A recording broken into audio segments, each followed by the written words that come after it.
ओम सभी को नमस्ते। मंत्रोच्चारण। ओम सहना भवतु सहनौ भुनक्तु सह वीर्यं करवावहै तेजस्विनावधीतमस्तु मा विद्विषावहै। ओम शांति शांति शांति।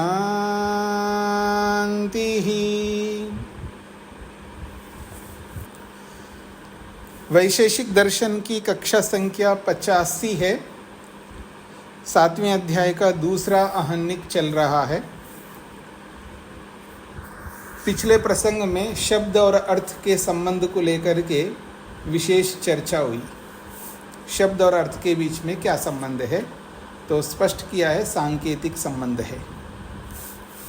पृष्ठ संख्या 254 है। सूत्र संख्या 21-22 है। अथ क्रम प्राप्ते परत्व अपरत्वे परीक्षेते। गुणों की परीक्षा चल रही है। गुणों के प्रसंग में रूप रस गंध से लेकर के शब्द, एकत्व, पृथकत्व, संख्या आदि को समझाया है। अब क्रम प्राप्त परत्व और अपरत्व, ये दो गुण हैं, इनकी परीक्षेते परीक्षा की जाती है। एक दिक्काभ्याम एक कालाभ्याम सन्निकृष्ट विप्रकृष्टाभ्याम परम अपरम च। कारण परत्वात् कारण अपरत्वात् च। एक दिक्काभ्याम एक कालाभ्याम सन्निकृष्ट विप्रकृष्टाभ्याम परम अपरम च। कारण परत्वात् कारण अपरत्वात् च। अनयोः सूत्रयोः एकवाक्यता अस्ति। इन दो सूत्रों में एक रूपता है। एक दिक्काभ्याम एक कालाभ्याम। एका दिक् प्राची प्रतीची दक्षिणादि का। एक दिशा है प्राची, सामने वाली दिशा, प्रतीची पीछे वाली दिशा, दक्षिणा दक्षिण दिशा। ऐसे सभी दिशाओं को, एक एक दिशा को यहाँ पर बताया है। ययो ताभ्याम तथा एक कालाभ्याम। जिन दोनों का, अर्थात दिशाओं का और काल का, यानी दिशाओं को और काल को, इन दोनों को सामने रखते हुए एक कालाभ्याम, एक ही काल में, मतलब काल भी वही है और दिशा भी वही है, इन दोनों के संदर्भ में सन्निकृष्ट विप्रकृष्टाभ्याम निकटस्थ दूराभ्याम। सन्निकृष्ट कहते हैं निकट को और विप्रकृष्ट कहते हैं दूर को। तो निकटस्थ दूरस्थाभ्याम, निकटता और दूरता, इन दोनों को देख करके। और किन के बीच में होगी ये परत्व अपरत्व? किसके बीच में होगा? पिंडाभ्याम। पिंड होना चाहिए, अर्थात द्रव्य होना चाहिए। परम परत्वम अपरम अपरत्वम च भवति निष्पद्यते। तो दो पदार्थों को ध्यान में रख करके परम का अर्थ है परत्व, परत्व का बोध होगा, और अपरम का मतलब है अपरत्व का बोध होता है। या दो पिंडों को ध्यान में रख करके एक काल में, एक दिशा में, चाहे उत्तर दिशा हो, चाहे सामने की दिशा हो, चाहे दक्षिण दिशा हो, चाहे पश्चिम दिशा हो, एक दिशा में उसी काल में दो पिंडों को, दो द्रव्यों को सामने रख करके परम अर्थात परत्व, अपरम अर्थात अपरत्व, ये निष्पद्यते उत्पन्न होते हैं। और उसके पीछे कारण बताया जा रहा है। कारण परत्वात् कारण अपरत्वात्। परत्व परत्वयोः कारणात् तत्र दिशि तो इंद्रप्रस्थम कारण।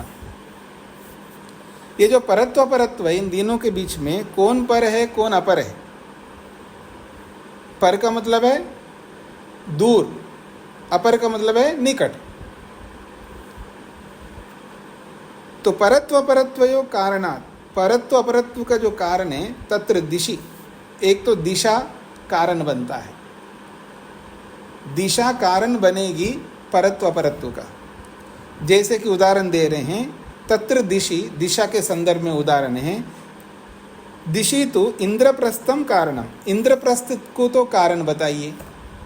इंद्रप्रस्थ का मतलब है आज दिल्ली को इंद्रप्रस्थ कहते हैं, अर्थात आज जो दिल्ली है उसी को इंद्रप्रस्थ कहते हैं। तो इंद्रप्रस्थ को सामने रखिएगा। ततः प्राच्याम दिशि, ततः उस दिल्ली से, प्राच्याम दिशि, प्राची दिशि कहते हैं ना जी, प्राच्याम दिशि, प्राची सामने की दिशा अर्थात पूर्व दिशा में, प्राच्याम दिशि स्थितः प्रयाग, तो पूर्व दिशा में स्थित जो प्रयाग है, जिसको आज इलाहाबाद कहते हैं, ये कैसा है? ये अपर है अर्थात निकट है दिल्ली के। वाराणसी च परा, और बनारस जो है वो दूर है। यानी इंद्रप्रस्थ को, दिल्ली को सामने रखा है, दिल्ली को कारण बनाया है, और दिल्ली को कारण बना करके पूर्व दिशा में जो प्रयाग है, इलाहाबाद है, वो दिल्ली को ध्यान में रख करके दिल्ली के निकट होगा, और बनारस जो है वो दूर होगा। तो जो निकट है उसको अपरत्तु कहेंगे, जो दूर है उसको परत्तु कहेंगे। ये दो सिद्ध होते हैं, और ये दोनों पिंडों को ध्यान में रख करके, द्रव्यों को, यानी प्रयाग भी द्रव्य है, बनारस भी द्रव्य है, और दिशा भी यहाँ पर सामने है। तो दिशा, किस दिशा में, किसको अपर कह रहे हो, किसको पर कह रहे हो, तो कोई ना कोई तो कारण रखना होगा। उस कारण को ध्यान में रख करके, उसको कारण बना करके, उस कारण के कोई निकट है तो उसको अपर कहेंगे, उस कारण के, कारण से कोई दूर है उसको परत्तु कहेंगे। यह है अपरत्व और परत्व। अब काल को ध्यान में रख करके बताया जा रहा है। वर्तमान काला, वर्तमान काल है, ये कारण बना हुआ है वर्तमान काल। तो काल परत्व अपरत्वयो तम अभिलक्ष्य, काल के परत्व अपरत्व को देखना है, वर्तमान काल को कारण बना करके। तो तम अभिलक्ष्य, उस वर्तमान काल को लक्षित करके, उत्पन्नयोः अल्पायुष्कोः अपरः अधिक आयुष्कः परः, पर शब्द यहाँ छूट गया है, अधिक आयुष्कः के बाद में परः शब्द जोड़ना है, वो छूट गया है। तो वर्तमान काल को ध्यान में रख करके अब परत्व अपरत्व को देखना है। तो वर्तमान काल को ध्यान में रख करके परत्व अपरत्व कैसा है? अल्पायुष का, जो कम उम्र वाला है वो अपर है, और अधिक आयु वाला है वो पर है। कारण है वर्तमान काल।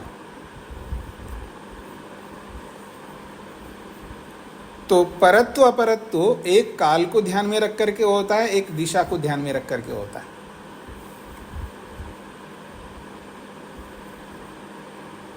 स्पष्ट हो गया जी सभी को? जिनको समझ में नहीं आए वो पूछ सकते हैं, सरल बातें हैं। परत्व अपरत्व ये द्रव्यों के बीच में होगा, और किसी को कारण बनाना होगा, और एक जगह द्रव्य कारण बन रहा है, उस द्रव्य को कारण बना करके दिशा को ध्यान में रख करके कि पूर्व दिशा में बनारस जो है वो पर है, किसकी अपेक्षा से? दिल्ली को ध्यान में रख करके, दिल्ली को ध्यान में रख करके, दिल्ली से बहुत दूर है जी बनारस, और प्रयाग दिल्ली के थोड़ा निकट है उसकी अपेक्षा से। और काल को ध्यान में रख के आज अभी वर्तमान काल है, अभी वर्तमान काल में योगेश जी जो है अपर है, कम आयु वाले हैं, और जिनके सफ़ेद बाल हो गए ना वो अधिक आयु वाले। मतलब जवानी में सफ़ेद बाल हो गए उनकी बात नहीं कर रहा हूँ, वास्तव में बुढ़ापे में जिनके सफ़ेद बाल हो गए। स्पष्ट हो गया जी? तो काल कारण बन रहा है, और उस वर्तमान काल को ध्यान में रख करके परत्व अपरत्व है। और एक दिशा, पूर्व दिशा, उत्तर दिशा, दक्षिण दिशा, किसी भी दिशा को ध्यान में रख करके फिर वहाँ द्रव्य को कारण बनाना है उस दिशा में। फिर उस द्रव्य को ध्यान में रख करके उस द्रव्य के निकट जो है वो अपरत्व होगा, उस द्रव्य के दूर जो होगा वो परत्व होगा। ये इसका तात्पर्य है। अब ये परत्व अपरत्व में परत्व अपरत्व नहीं रह सकते, एक परत्व में दूसरा परत्व नहीं रह सकता, एक अपरत्व में दूसरा अपरत्व नहीं रह सकता, और ये परत्व और अपरत्व गुणों में नहीं रह सकते, ये परत्व अपरत्व कर्मों में भी नहीं रह सकते। यही बात आगे बताई जा रही है 23वें सूत्र से लेकर 25 तक। परत्व अपरत्वयो परत्व अपरत्व अभाव किसके समान? अणुत्व महत्वाभ्याम व्याख्याता। कर्म भी कर्माणि गुण ही गुणाः। परत्व अपरत्वयो एषाम एक वाक्यता अस्ति। इन 3 सूत्रों में एक रूपता है। परत्व परत्वयो परत्व अपरत्व अभाव अणुत्व महत्वाभ्याम व्याख्यातः। परत्वे परत्व अभावः, परत्व में परत्व का अभाव है, अपरत्व में अपरत्व अभाव, अपरत्व का अभाव है। सच ये जो अभाव है यथा जैसे आपने समझ रखा है, अनुत्वे अनुत्वभाव महत्वे महत्वभाव अस्ति। जैसे अनुत्व में अनुत्व का अभाव है और महत्व में महत्व का अभाव है, उसी के समान समझना चाहिए। तथा अस्ति, उसी तरह यहाँ पर भी परत्व अपरत्व में समझना चाहिए। अथचा, और ऐसा भी आप समझ सकते हैं, कर्म भी कर्माणि, कर्म भी असंबद्धानि कर्माणि, कर्म कर्मों से असंबद्ध रहते हैं, अर्थात कर्म कर्मों में नहीं रहते हैं। गुणै गुणाः गुणै असंबद्धा गुणा भवन्ति। यहाँ सकार छूट गया, गुणै रा के बाद में सा जोड़ना चाहिए। गुणै रा के बाद में सा जोड़िएगा।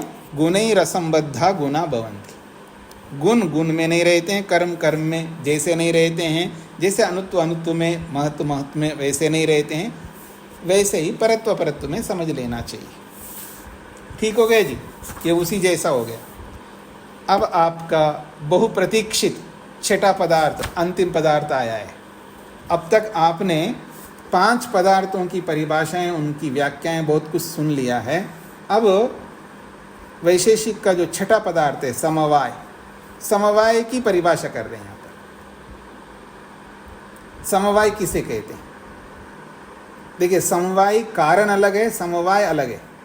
मतलब समवाय कारण कौन बनता है उसकी परिभाषा अलग है, और समवाय कहते किसको उसकी परिभाषा अलग है। तो ये छठे पदार्थ की परिभाषा यहाँ पर आई है। अत्र समवाय विषयः प्रतिपाद्यते। यहाँ समवाय का जो विषय है, यानी समवाय की जो परिभाषा है, उसका जो लक्षण है, उसको यहाँ प्रतिपादित किया जाता है, प्रस्तुत किया जाता है। इह इदम इति, इह इदम इति यतः कार्यकारणयोः स समवायः। इह इदम इति, इह इदम इति, इह इसमें यह है। इह इदम इति का मतलब है इसमें यह है। यतः जिससे पता लगता है, किससे पता लगता है? कार्य कारणयो, ये उदाहरण है। कार्य कारणयो ये उदाहरण है। इह इदम, इह इदम का मतलब है इह, इह का मतलब है इसमें। इह शब्द जो है सप्तमी विभक्त अंत होता है। इह इसमें, इदम यह है। इह इदम इसमें यह है। यतः जिससे पता लगता है, स समवाय, उसको समवाय कहते हैं। उदाहरण कार्य कारणयो, जैसे कि कार्य कारण में होता है, इस कारण में यह कार्य है, अथवा यह कार्य इस कारण में है। दोनों ढंग से बोल सकते हैं। यह कार्य इस कारण में है ये बोलो, या इस कारण में यह कार्य है। मिट्टी में घड़ा है बोलो, या घड़े में मिट्टी है ये बोलो। बताने की शैली अलग अलग है, बात एक ही है। तो इसमें यह है, ये बात जिससे पता लगता है उसी को समवाय कहते हैं। उदाहरण कार्य कारण। अब आइए भाष्य के ऊपर। इह इदम इति यतः, इह अर्थात इह को खोला है आधारे, इस आधार में, खलु निश्चित रूप से, इदम यह, आधेयम ये आधे, इस आधार में यह आधे है, इति अविनाभावेन प्रत्ययः बोधो वा, इस आधार में यह आधे है, ये बात अविनाभावेन, अविनाभाव कहते हैं अनिवार्य रूप से, अवश्यम भावी को अवश्यम भावी को, अनिवार्य रूप को अविनाभाव कहते हैं, मतलब जिसके बिना जो ना हो उसको अविनाभाव कहते हैं। मतलब माँ के बिना पुत्र पुत्री नहीं, पुत्र पुत्री के बिना माँ नहीं, ये अविनाभाव संबंध है दोनों का। अगर किसी को आप माँ बोल रहे हो तो माता वही होती है जिसका पुत्र पुत्री होते हैं। अगर जिसका पुत्र पुत्री नहीं है उसको माता नहीं कहेंगे, उसको स्त्री कहेंगे, महिला कहेंगे।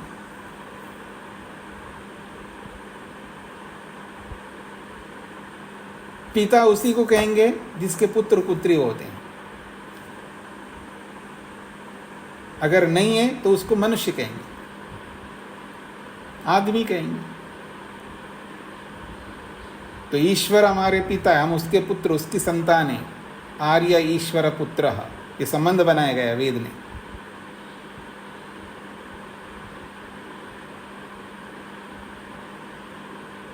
मैं पिता नहीं, मैं पिता समान हो सकता हूं।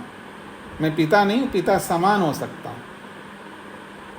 गुरु शिष्य का संबंध है, ठीक है, शिष्य पिता समान होता है, पिता समान होता है, पिता नहीं होता है। ईश्वर पिता समान नहीं, वो पिता ही होता है। आप में से भी कोई पिता है तो आप पिता समान नहीं है, पिता ही है, क्योंकि आपके बच्चे हैं, ऐसा। तो ये अविनाभाव संबंध कहते हैं इसको, अनिवार्य संबंध कहते हैं। तो कहते हैं यह आधार है, इस आधार में खलु इदम आधेयम, ये आधे है, इति अविनाभावेन, अनिवार्य रूप से प्रत्यय ज्ञान होता है, अर्थात बोध होता है। यस्मात्, जिससे होता है, जिससे, इस आधार में इस आधे है, ये बात जिससे बोध होता है, जिससे पता लगता है, ऐसा संबंध जो भी होता है, ससमवाय, उसको समवाय कहते हैं। ससमवाय संबंधो भवति, वो समवाय संबंध होता है। यथा, अब उदाहरण दे रहे, कार्य कारण यो, जैसे कार्य कारण में होता है। कार्य कारण यो इह कारणे खलु इदम कार्यम, कार्य कारण में क्या होता है? इह कारणे, इस कारण में, खलु निश्चित रूप से, इदम कार्यम, यह कार्य, समवेतम विद्यमान है, इस कारण में यह कार्य समवेत है, अर्थात विद्यमान है। और कैसे विद्यमान है? अविनाभावेन, अनिवार्य रूप से विद्यमान है। अविनाभावेन स्थितम इति, अविनाभाव रूप से, अनिवार्य रूप से उसमें विद्यमान है। जैसे कि तंतुषु पटः, धागों में वस्त्र, इस कारण रूपी आधार में यह कार्य रूपी आधेय विद्यमान है। वीरनेषु कटः, तिनकों में चटाई, यदि वो तिनकों से बनाए तो वो चटाई तिनकों का है। अगर वो आजकल प्लास्टिक के बनाए तो प्लास्टिक को में वो चटाई है, या जो भी उसका रॉ मटेरियल होगा। तो वीरन कहते तिनके, तिनकों में चटाई है। इति तो निदर्शनम, ये तो मात्र उदाहरण है। परंतु यत्र अविनाभावेन इह इदम समवेतम, ये तो उदाहरण मात्र है कार्य कारण का, कहते हैं। परंतु यत्र, जहाँ कहीं पर भी, अविनाभावेन, अविनाभाव रूप में, यह इदम, इसमें यह है, इसमें यह है, ये इसमें यह विद्यमान है, तत्र सर्वत्र, उन सब जगहों पर, समवायेन भवितव्यम, समवाय तो अवश्य होता है। कहाँ कहाँ होता है? कुछ उदाहरण दे रहे। गुण गुणिनो, गुण और गुणी का, कर्म कर्मवतो, कर्म कर्म करने वाले का, व्यक्ति जाति, व्यक्ति और जाति का। देखिए, आप व्यक्ति हैं, आप मनुष्य हैं, मनुष्य व्यक्ति होता है और मनुष्यत्व जाति होती है। तो मनुष्यत्व और मनुष्य का अविनाभाव संबंध है। मनुष्यत्व के साथ में गधे का अविनाभाव संबंध नहीं है। मनुष्य का मनुष्यत्व के साथ अविनाभाव संबंध है। इसलिए कह रहे हैं व्यक्ति और जाति का, कर्म कर्म करने वाले का, गुण और गुणी का, धर्म और धर्मी का, ऐसे बहुत सारे बना सकते। द्वयो अविनाभावयो अपृथक भूतयो अयुत सिद्धयो इव भवति। एक बात कह रहे हैं, द्वयो अविनाभावेन, अविनाभावयो, द्वयो अविनाभावयो, दो ऐसे हैं जो अविनाभाव है, अर्थात अनिवार्य रूप से साथ में रहते हैं। अपृथक भूतयो, पृथक नहीं रह सकते, एक साथ रहते हैं। अयुत सिद्धयो, अलग न रहने वाले, अयुत सिद्ध कहते हैं जो अलग न होने वाले। कार्य कारण को आप अलग नहीं कर सकते। कार्य तभी कह सकते हो वहां कार्य कारण दोनों साथ रहना चाहिए। कार्य को अलग और कारण को अलग रख करके फिर आप कार्य कारण भाव नहीं बना सकते। गुण को अलग रख करके, गुणी को अलग रख करके फिर वहां अविनाभाव नहीं बना सकते।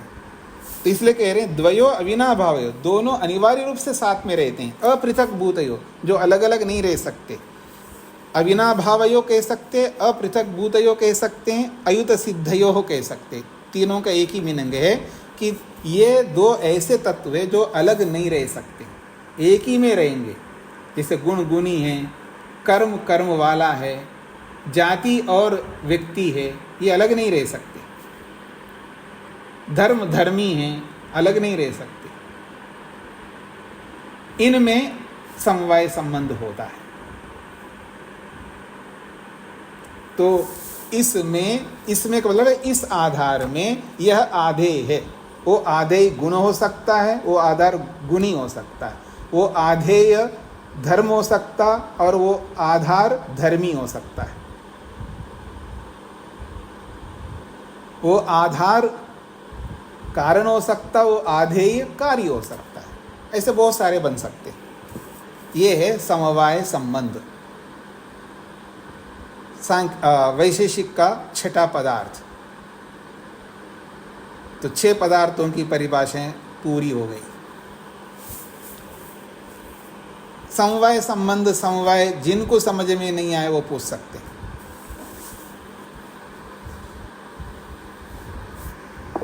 निर्मला जी।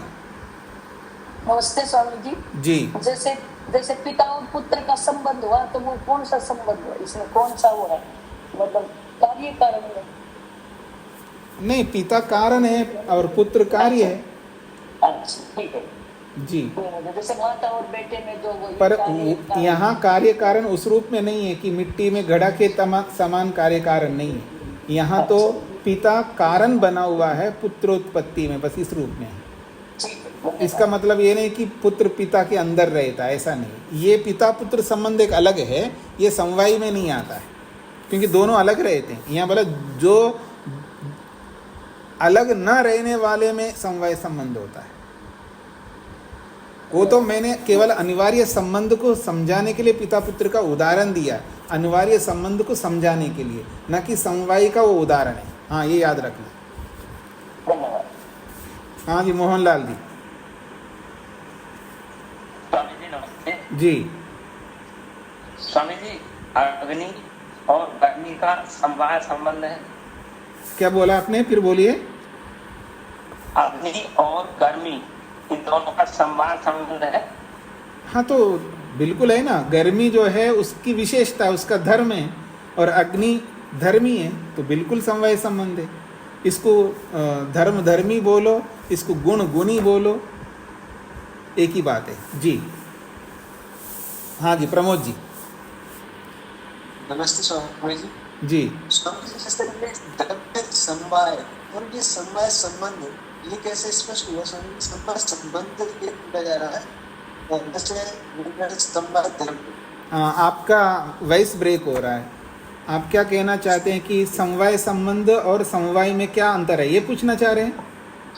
नहीं, समवाय बोलो, समवाय संबंध भी बोलो। समवाय को ही स्पष्टीकरण शब्द है समवाय संबंध, क्योंकि संबंध दो के बीच में होता है, इसलिए वहाँ संबंध जोड़ा है। अगर समवाय बोलो तो भी एक ही बात है, और समवाय संबंध बोलो तो भी वही बात है। जी हाँ जी, समवाय आपको समझ में आ गई सबको? आपको द्रव्य समझ में आ गया, गुण समझ में आ गया, कर्म समझ में आ गया। द्रव्य गुण कर्म, सामान्य और विशेष और समवाय, 6 पदार्थ समझ में आ गए। समझ में आना बहुत आसान है, और उस समझ में आए हुए को बनाए रखना बहुत कठिन है। उसको बनाए रखिएगा, जो आपको समझ में आया उसको आवृत्ति करिएगा, उसको दोहराइए। रोज 6 पदार्थों की परिभाषाएं आपको याद होनी चाहिए। सोते हुए को आधी रात में 2 बजे उठा करके अनिता जी सुनाइए समवाय किसको कहते हैं, तुरंत बता सके ऐसा। तो दोहराइए, मुख्य सिद्धांतों को हमेशा दोहराते रहना चाहिए, जब तक वो याद नहीं रहे तब तक दोहराते रहिए। आगे बढ़ रहा हूं जी मैं। 27वां सूत्र, द्रव्यत्व गुणत्व प्रतिषेधो भावेन व्याख्यातः। महत्वपूर्ण सूत्र है, सरल है। द्रव्यत्व गुणत्व प्रतिषेधो भावेन व्याख्यातः। कोई सोचे कि इस समवाय को क्या मानूं, द्रव्य मानूं, गुण मानूं? नहीं, समवाय द्रव्य से अलग है, गुण से अलग है, ये कहना चाह रहे हैं। बिल्कुल स्वतंत्र पदार्थ है, ये कहना चाहते हैं। तो द्रव्यत्व गुणत्व प्रतिषेधो भावेन व्याख्याता। द्रव्यत्व गुणत्व प्रतिषेध भावेन व्याख्याता। समवाय खलु द्रव्यत्वस्य गुणत्वस्य च प्रतिषेधः। समवाय में द्रव्यत्व का प्रतिषेध है, अर्थात समवाय द्रव्य नहीं है, ये कहना चाहते हैं। समवाय गुणत्वस्य च प्रतिषेधः। समवाय में गुणत्व का प्रतिषेध, अर्थात समवाय गुण नहीं है। समवाय द्रव्य नहीं है, गुण नहीं है, क्योंकि समवाय को कोई द्रव्य मान सकता है, गुण मान सकता है, कर्म तो नहीं मान सकते, इसलिए कर्म को लेकर के बात नहीं कही। तो समवाय को कोई द्रव्य मान ले, नहीं, समवाय द्रव्य नहीं है। समवाय को कोई गुण मान ले, गुण भी नहीं है, ये कहना चाह रहे हैं। उदाहरण दिया, भावेन व्याख्याता, भाव के समान समझ लेना चाहिए। जैसे भाव द्रव्य नहीं होता है, भाव गुण नहीं होता है, भाव स्वतंत्र पदार्थ है, उसी तरह समवाय है, ये कहना चाह रहे। सर्वत्र भवति इति भाव। भाव क्या होता है जी? जो सब जगह रहता है वो भाव है। सर्वत्र भवति इति भाव, अर्थात वो भाव कौन है? सत्ता, वो सत्ता है। जो सर्वत्र होता है, सब जगह होता है, उसको भाव कहते हैं, उसी को सत्ता कहते हैं। यथा सत्ता न द्रव्यम न गुण किंतु तद भिन्नम अस्ति। जैसे सत्ता न तो गुण है न द्रव्य है, इन दोनों से अलग है। तथैव, वैसा ही समवायोपि द्रव्यादिभ्यो भिन्नो अस्ति। समवाय भी द्रव्य गुण आदि से भिन्न है। विशिष्ट बुद्धिगम्यत्वात्, ये विशेष रूप से बुद्धि से जाना जाता है।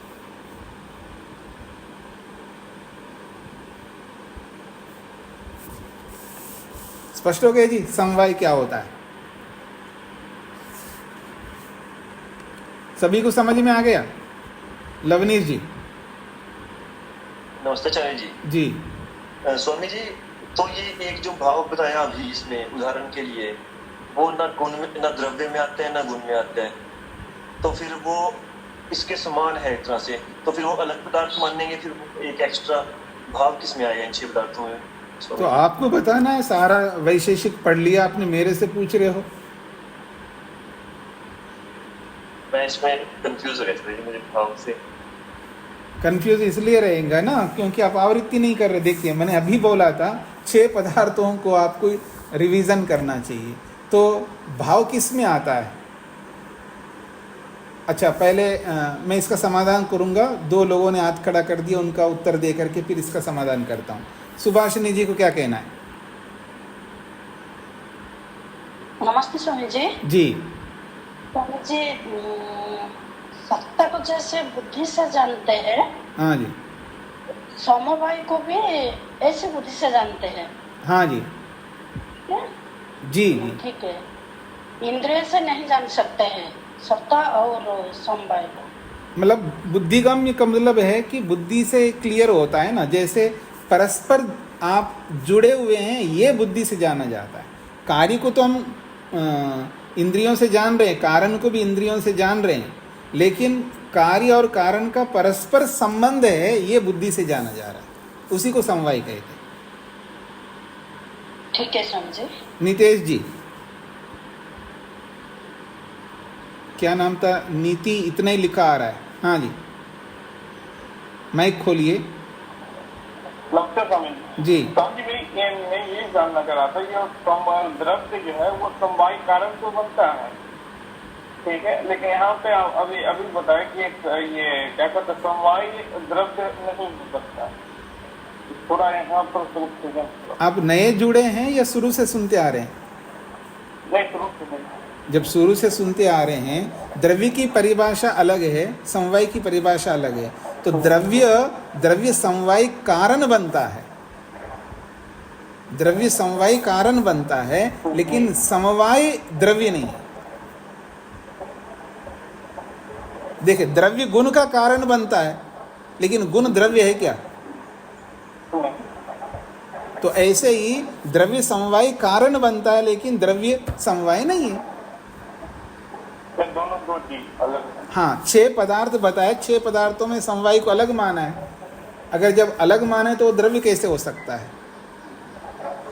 इसका मतलब स्वामी जी है समवाय कारण को एक समवाय से अलग हमें हाँ, यानी देखिएगा, गुण का समवाय कारण द्रव्य है, कर्म का समवाय कारण द्रव्य है। तो समवाय कारण का मतलब है कि द्रव्य गुण को धारण करता है। समवाय कारण का मतलब है द्रव्य गुण को धारण करता है, और कर्म का समवाय कारण द्रव्य है, इसका मतलब है कर्म को द्रव्य धारण करता है। ये है समवाय कारण को बताने की प्रक्रिया। अब यहाँ पर बताया जा रहा है कि कार्य और कारण का एक संबंध है, कार्य और कारण का एक संबंध है। क्या संबंध है? कि कारण कार्य को धारण करता है, कारण कार्य को धारण करता, तो इस बीच में दोनों को धारण करने का एक अनिवार्य संबंध है। उस अनिवार्य संबंध को समवाय कहते हैं। व्याख्या अलग है दोनों की। फिर आप एक बार 6 पदार्थों की परिभाषाओं को एक बार अच्छी तरह पढ़ लीजिएगा, फिर नहीं समझ में आए तो फिर पूछिएगा जी। अब आगे बढ़ता हूँ। लवनीश जी का जो प्रश्न है, लवनीश जी ने कहा कि भाव यानी सत्ता को 6 पदार्थों में किस में ले। तो लवनीश जी को अभी तक पकड़ में नहीं आया, अब तक वो सोच करके उत्तर देना चाहिए था, उन्होंने नहीं दिया। तो आप में से कौन बताना चाहेंगे जी? इसके आधार पे तो मतलब गुण में आना चाहिए था, मुझे जो लगता है, लेकिन इसने मना किया। इस सूत्र में ना द्रव्य है ना गुण है, इसलिए हाँ जी। देखिए, मैं जानना चाहता हूँ कौन बताएंगे कि ये भाव सत्ता किस में आता है 6 पदार्थों में। 1 2 3 4 5 6 7 लोग ही हाथ खड़ा किया, 8 लोगों ने हाथ खड़ा कर दिया, बाकी लोग क्या कर रहे हैं? अच्छा, शकुंतला जी बताइए किस में आता है? हाँ, नमस्ते स्वामी जी। मेरे ध्यान से तो गुण में, संस्कार गुण में आता है, भाव संस्कार। गुण तो, गुण का तो निषेध कर दिए यहाँ पर। हाँ, यहाँ गुण का तो निषेध किया है। हाँ जी, अनीता जी, आर्या।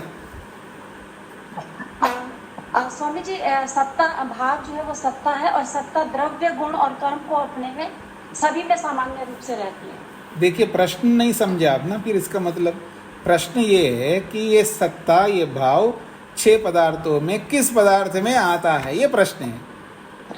स्वामी जी, सत्ता सभी में रहती है ना? नहीं, आप प्रश्न नहीं समझ रही थी, इसका मतलब आप उत्तर नहीं दे सकते। सुभाषिनी जी बताइए। स्वामी जी, ये तो सब में एक जैसा है। हाँ, तो गए आप, फिर गए, इसका मतलब आप पटरी से उतर गए। सीधा प्रश्न का उत्तर है। हाँ जी, के जयन आर्य। द्रव्य में होता है।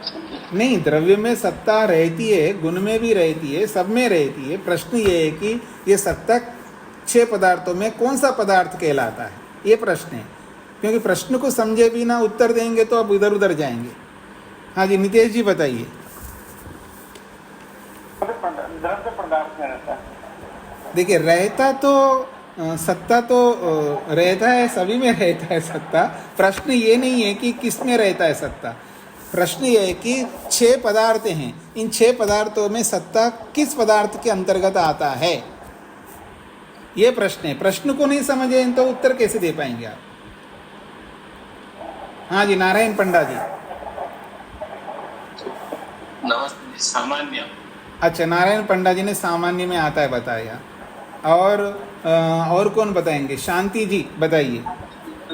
हाँ जी, ये ठीक कह रहे, सामान्य में अच्छा, है। सामान्य में आता है। अच्छा, पुष्पलता जी बताइए। सामान्य में है। अच्छा, कमाल कर दिया आप लोगों ने। हाँ, वेद प्रिया जी बताएंगे। स्वामी जी सत्ता सामान्य होती है। अच्छा, ये तो बहुत कमाल हो गया। शेखर जी। जी स्वामी प्रणाम। जी सत्ता तो सामान्य में ही रहती जी है। जी मैं जी। सोच रहा था आपका क्वेश्चन भाव का था। हाँ नहीं, सत्ता भाव एक ही बात है। तो आप लोग उत्तर दे रहे हैं, मैं तो अंतिम उत्तर तो बाद में दूंगा। आर्य एस जी।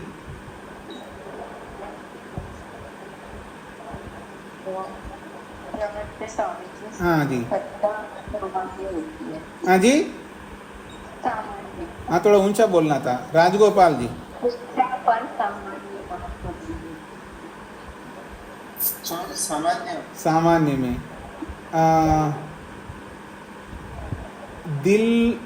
दिली ऐसा लिखा हुआ है, क्या क्या कहना चाहते हैं जी? सत्ता सामान्य और विशेष दोनों में रहते हैं। नहीं, एक बात बोलना है, दो बात नहीं है, एक ही उत्तर आना है। जिनका हो गया उत्तर उनका अपना माइक बंद करके रखिएगा। अच्छा, और कौन रह गए? हाँ जी, अनीता जी, आचार्य अनीता जी।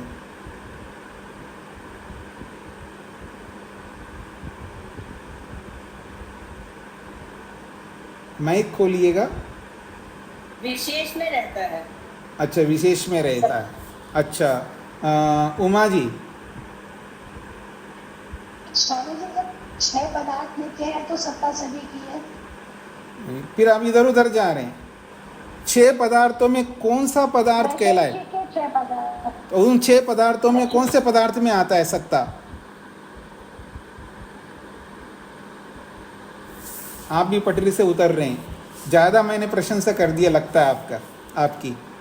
जी जी, हाँ जी, अल्पना जी। स्वामी जी सामान्य के अंतर्गत आता है, उसका सूत्र भी है। नहीं, उधर उधर नहीं, बस इतना ही बताना है, सामान्य के अंतर। तो आप में से अधिकांश लोगों ने सामान्य के अंतर्गत आता है ये बोला है, लेकिन आचार्य अनीता जी ने विशेष में आता है बताया। तो विशेष में कैसे आता है आपको समाधान करना है। विशेष में कैसा आएगा सत्ता? विशेष में स्वामी जी इसमें ज्ञान, सुख, दुख और द्वेष, प्रयत्न, भावना, संस्कार ये सब दिए हैं, तो इसलिए मुझे लगा कि ये विशेष में आता है। मतलब 6 पदार्थों में जो विशेष है उसमें आता है। अच्छा जी जी, तो सभी ने, जो अधिकांश लोगों ने जो उत्तर दिया सामान्य में, तो ये तो सीधा स्पष्ट कहा जा रहा है भाव सत्ता। तो ये सत्ता देखते ही आप सबको बोलना चाहिए सामान्य में आता है। कंफ्यूज क्यों हो रहे हैं आप लोग? ये तो साधारण प्रश्न है, और साधारण प्रश्न को मैंने थोड़ा सा तोड़ दिया तो आप लोगों ने थोड़ा सा गड़बड़ कर दिया। ये तो सामान्य है, सत्ता तो सामान्य है। अच्छा, जाति जो है, जाति किसको कहते हैं? सामान्य को कहते हैं या विशेष को कहते हैं? जाति सामान्य में आता है या विशेष में आता है? सामान्य में आता है। सत्ता जो है जाति है। द्रव्य में भी सत्ता है, गुण में भी सत्ता है, कर्म में भी सत्ता है, तो सामान्य है जी। तो ये जो समवाय है ये भाव के समान, सत्ता के समान, जैसे सत्ता, जैसे सामान्य द्रव्य नहीं है, जैसे सामान्य गुण नहीं है, ऐसे ही ये समवाय भी सत्ता के समान, भाव के समान बिल्कुल अलग पदार्थ है। ये छठा पदार्थ है। ये 27वें सूत्र में स्पष्ट किया है। अब अंतिम सूत्र है इस आहनिक का, तत्वं भावेन। तत्वं भावेन तस्य स्वरूपं द्रव्यादिभ्यो भिन्नं सदपि न अस्वरूपवान् समवाय, किंतु भावेन स्वसद्भावेन वर्तमानत्वात् तस्य स्वरूपैकत्वम् अस्ति।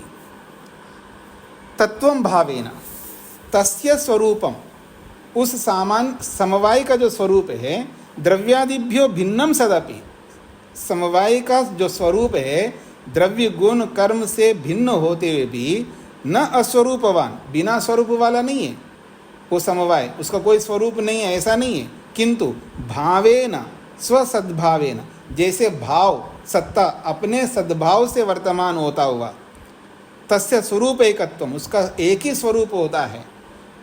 यद्वा भावेन इव सत्तया एका, जैसे भाव के समान सत्ता एक होती है, ऐसे ही समवाय, समवाय भी सर्ववर्ती, सबके अंदर एक जैसी रहती है। समवाय भी एक ही होती है, जैसे सत्ता एक होती है।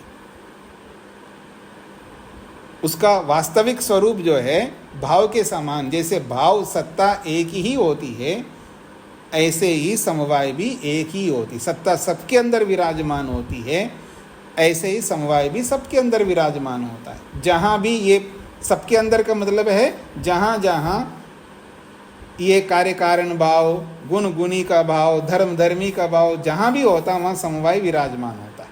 ये इसका तात्पर्य है। हाँ जी, सबको स्पष्ट हो गया जी? ये आहनिक पूरा हो गया है। हाँ जी, शकुंतला जी को क्या कहना है? नमस्ते स्वामी जी। जी, यहाँ ये कहा है कि द्रव्य आदि जैसा उसका स्वरूप नहीं है,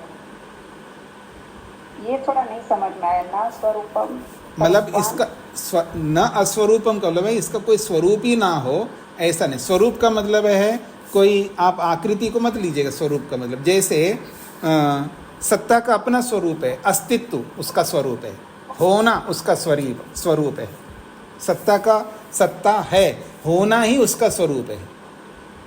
ऐसे ही समवाय का भी अपना स्वरूप है। क्या स्वरूप है? इस आधार में ये आधे है, ये उसका स्वरूप है। इस रूप में इसको स्वरूप लेना है, आकार के रूप में नहीं लेना है स्वरूप।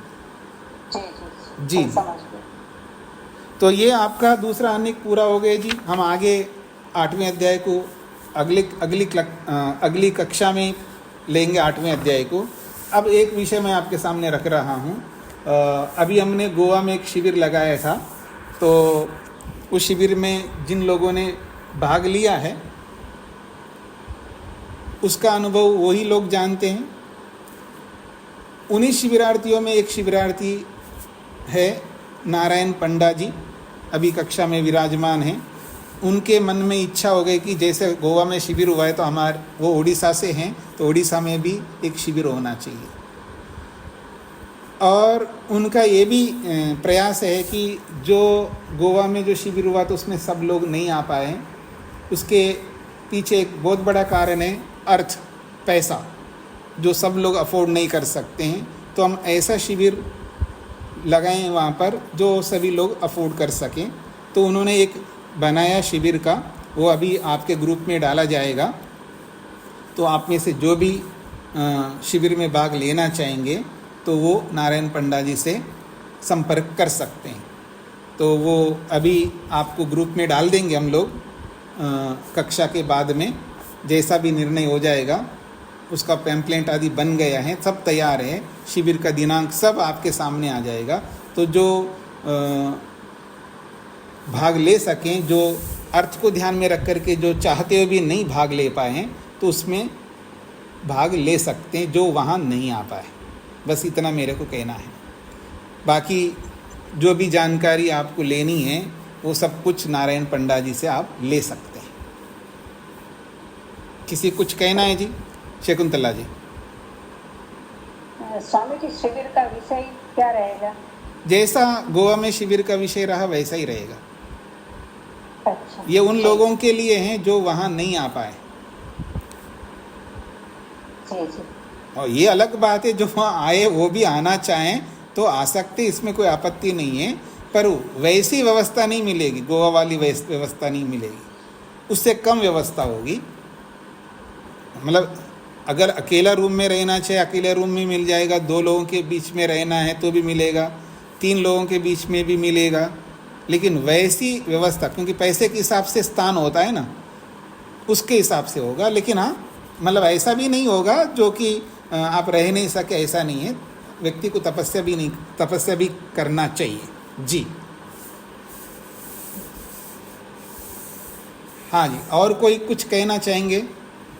शिविर के संबंध में किसी को जानकारी लेना है तो वो नारायण जी से ले सकते हैं। तो आज मैं इस कक्षा को यहीं पर विराम देना चाहूँगा। शेखर जी। जी स्वामी जी, मैं भाव को स्पेसिफाई करना क्लियर करना चाह रहा था। भाव जी। मतलब होना या भावना के हिसाब से, भाव होना के हिसाब से करें, एग्जिस्टेंस। हाँ जी, यहाँ भाव का मतलब है एग्जिस्टेंस, सत्ता। सत्ता। जी जी, वो जो भावना अलग है, भावना शब्द अलग है, भाव अलग है। जी। हिंदी में तो कुछ भी बोल सकते हैं आप, लेकिन यहाँ भाव का मतलब है सत्ता, इसलिए इन्होंने भाव अर्थात सत्ता, भाव को खोल के इन्होंने सत्ता शब्द से स्पष्ट किया। जी जी। राजगोपाल जी। जी आचार्य नमस्ते। यहाँ पर जो अंतिम पंक्ति में जी सत्ता ये वही तो है, इसका संधि विच्छेद करने से क्या होगा? क्या क्या बोला आपने? सत्तया सत्ता, हाँ, सत्तया इव एक, सत्तया इव एक, सत्ता के समान एक है। जैसे सत्ता एक है उसी के समान ये समवाय भी एक है। संधि विच्छेद ये होगा सत्तया इव एका, ऐसा होगा। जी। ओम शांति शांति शांति।